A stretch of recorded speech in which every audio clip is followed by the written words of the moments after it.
o dia da prova, né, da minha certificação PMP.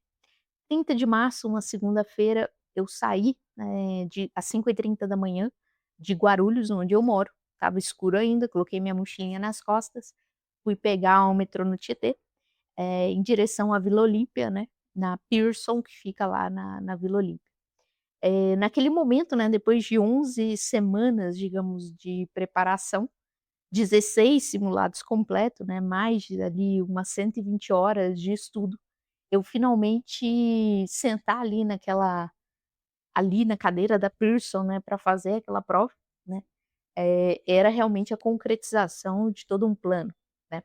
E hoje eu conto como tudo isso aconteceu nesse dia, o que ninguém filma, porque não pode mesmo, o que ninguém assim, realmente eu não achei nenhum vídeo de ninguém contando o dia da prova, né, e o que realmente ali aparece, como é a rotina ali para você poder fazer a sua prova, tá.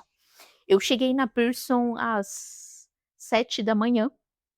A prova tá marcada para as 8. Eu quis chegar com antecedência mesmo. A entrada no prédio, ela só foi liberada às 7h30 da manhã. Eles não liberam, com uma hora de antecedência nem nada. Chegar antes tem que esperar lá embaixo no prédio. 30 minutos esperando ali do lado de fora.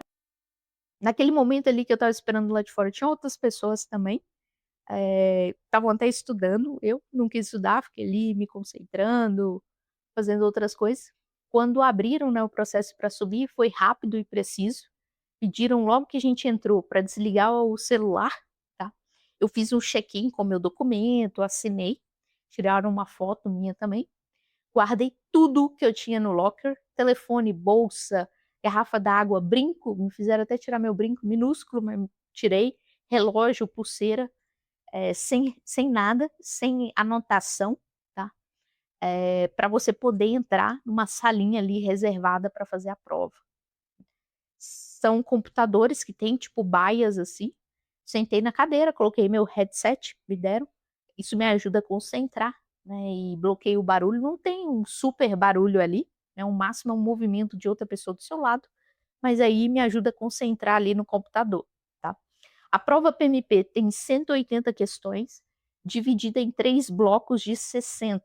Então você faz 60 questões e entre cada bloco tem a opção de fazer um intervalo de 10 minutos. Eu usei os 2 intervalos, preferi fazer, tá.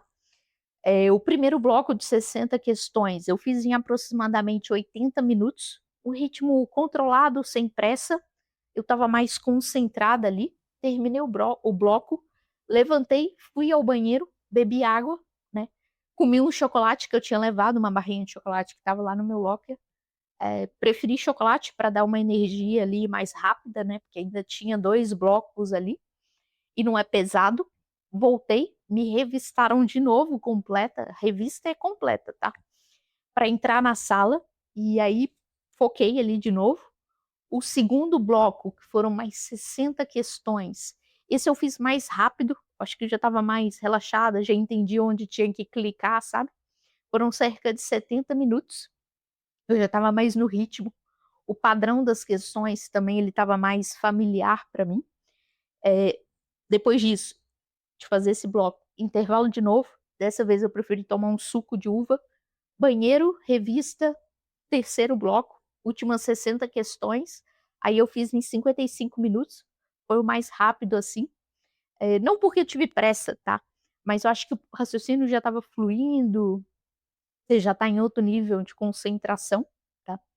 E agora uma coisa que eu quero explicar, porque faz a diferença na sua estratégia, tá. A prova ela tem um recurso chamado revisar.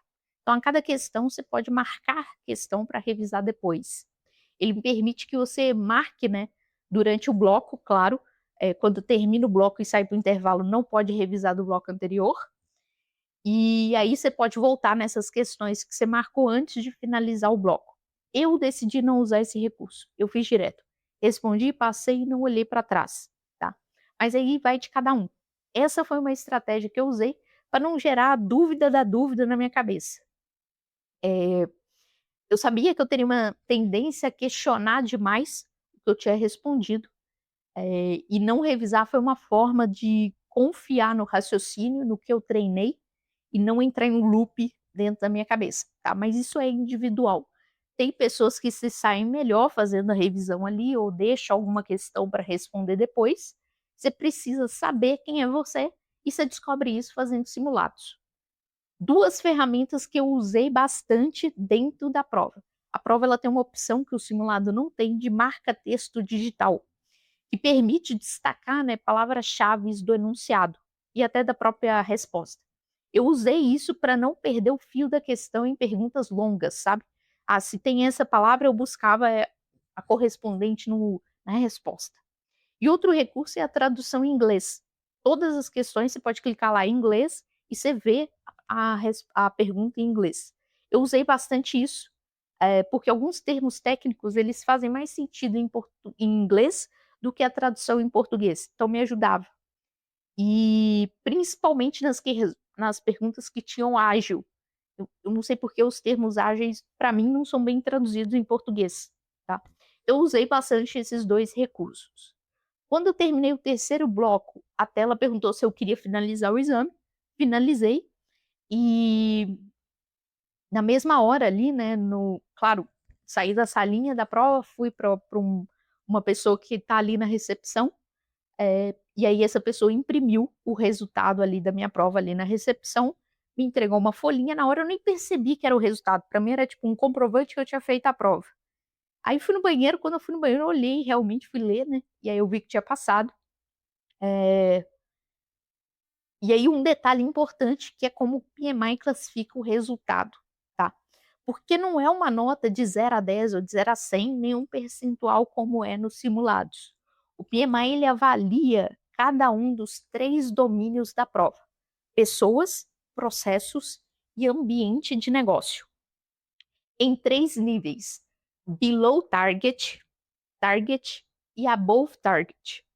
Não existe passou com X%. Se alguém falar para você: "Eu passei com 90% da prova do PMP", tá mentindo. Existe o seu nível de desempenho em cada um dos domínios, tá. Você precisa atingir o target em todos para ser aprovada ali.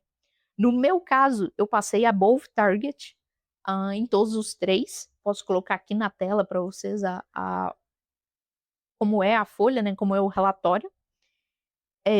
Eu não vou fingir, né, que foi a mais fria do mundo naquele momento ali, que puta, estava tranquila, não é bem assim, né, depois de 11 semanas de toda uma preparação, eh, fevereiro ter desacelerado, março ter acelerado, ver aquele resultado foi uma confirmação de que cada hora, né, o que eu me dediquei tinha valido a pena, tá.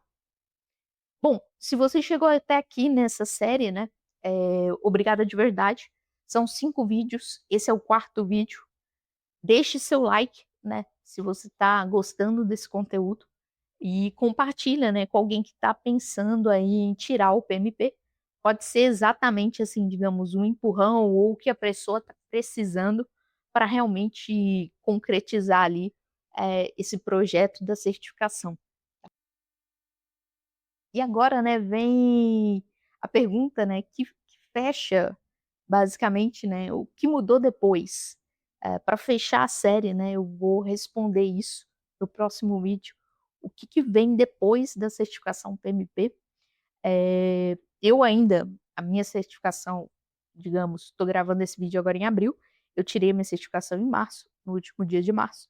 Então eu vou contar para vocês, o que mudou até agora e o que eu espero que mude, nos próximos meses aí ou anos, tá. E assim, sempre lembra, a certificação ela é um ponto de chegada, e ao mesmo tempo um ponto de partida para coisas novas. Então é aquela ideia do passado, certificação está aqui, futuro. Você tem que olhar para o seu passado para ver se faz sentido tirar a certificação, e você tem que olhar também para o seu futuro, para ver se está alinhado com o seu futuro, tá. Então, entendo a certificação como um ponto de chegada, mas também um ponto de partida. Bom, se você chegou até aqui nesse vídeo, não deixe de deixar seu like, se inscrever no canal, de ativar o sininho das notificações, tá? Te vejo no próximo vídeo.